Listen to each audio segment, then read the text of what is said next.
புதுசா திறக்கப்பட்ட ஹோட்டல்ல பணியாற்றிட்டு வந்த இளைஞரை காதலியோட சகோதரர்களே இப்படி வெட்டி கொலை செஞ்சிருக்கக்கூடிய சம்பவம் பெரும் பரபரப்பை ஏற்படுத்தியிருக்கு. சாதாரணமா கடைக்கு வந்து பேசுற மாதிரி பேசி இளைஞர் அசந்த நேரத்துல ஆயுதத்தால தாக்கிட்டு தப்பிச்சு ஓடுனதா கூறப்படுது. என்ன நடந்தது விரிவா இந்த வீடியோல பார்க்கலாம். தருமபுரி இலக்கியம்பட்டியில கடந்த 6ஆம் தேதி அன்னைக்கு பிரபல பிரியாணி கடை ஒன்னு திறக்கப்பட்டிருக்கு.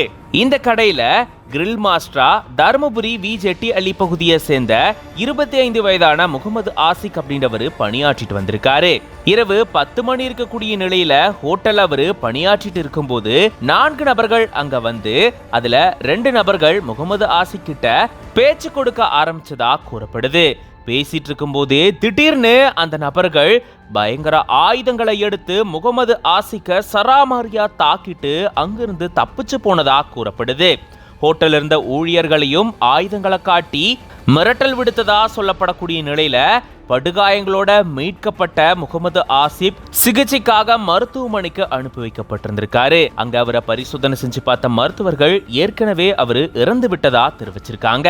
மாவட்ட காவல் கண்காணிப்பாளர் ஸ்டீபன் ஜேசுபாதம் அவர்கள் சம்பவ இடத்துக்கு வந்து விசாரணை மேற்கொண்டிருக்காரு. இந்த நிலையில போலீசார் மேற்கொண்ட விசாரணையில உயிரிழந்த முகமது ஆசிக் ஓமலூர் பகுதியை சேர்ந்த பெண்ணொருத்தங்களை காதலிச்சிட்டு வந்ததாகவும் இந்த காதலுக்கு அந்த பெண்ணுடைய சகோதரர்கள் எதிர்ப்பு தெரிவித்ததாகவும் கூறப்படுது. ஏற்கனவே முகமது ஆசிக்க காதலியோட சகோதரர்கள் கண்டிச்ச நிலையில தான் அவங்க இவரை கொலை செஞ்சதா கூறப்படுது. காதலியுடைய இரட்டை சகோதரர்களான ஜனரஞ்சன் மற்றும் ஜன அம்சப்பிரியன் ஆகிய இவங்க 2 பேரும் தான் தங்களுடைய நண்பர்களான கௌதம் பருதிவளவனோட சேர்ந்து முகமது ஆசிக்க கொலை செஞ்சதா கூறப்படுது. அதை தொடர்ந்து இந்த 4 பேரையும் போலீசார் கைது செஞ்சு தீவிர விசாரணையை மேற்கொண்டுட்டு வராங்க.